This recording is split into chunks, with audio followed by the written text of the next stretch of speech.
Christianity and Islam pose different threats to the vitality of the modern world. Christianity's extremists, the fundamentalists, typically undermine education in the first world and hence they retard its potential. Islam undermines the very essence of the first world constitutional democracy, the right to free speech. This is typically done by suggesting that anyone who criticizes Islam is committing an intolerant hate crime. Bollocks! If your faith is causing people to fly planes into buildings, then it needs to be scrutinized in a public forum. I mean, let me make the line simple.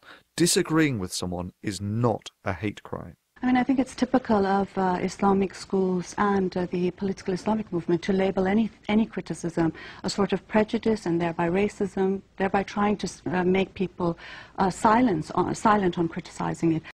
Inciting someone to break the law because of your opinion is. For instance, suggesting that you think that those who leave Islam are jerks is not a hate crime.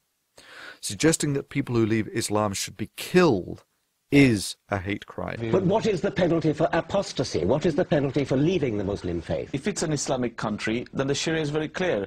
Apostasy is dealt with the death penalty. Thank you, that's all I want to hear.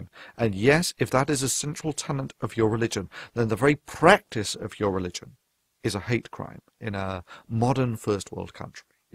The virility of free speech is arguably a prime factor in determining both the health and worth of this forum, just as it is for determining the health of a first world constitutional democracy. I personally have a band of both vigorous and at times vicious critics, yet I understand that if I had the power to silence them, and I did silence them, that this would simply corrode the worth of this forum and the integrity of anything that I said on it. For an idea that can survive the harsh eye of public scrutiny of thousands is infinitely more valuable than an idea that can tolerate the criticism of none. Yes, YouTube is a company who will inevitably serve the bottom line. However, YouTube's value to society, its value to us, is connected to the service that it provides in allowing ideas, both good and bad, to be subjected to open scrutiny. Recently, both @Chris and dmca Jones both had videos which, to be quite frank, had the most meek criticism of Islam taken down for community guidelines violations.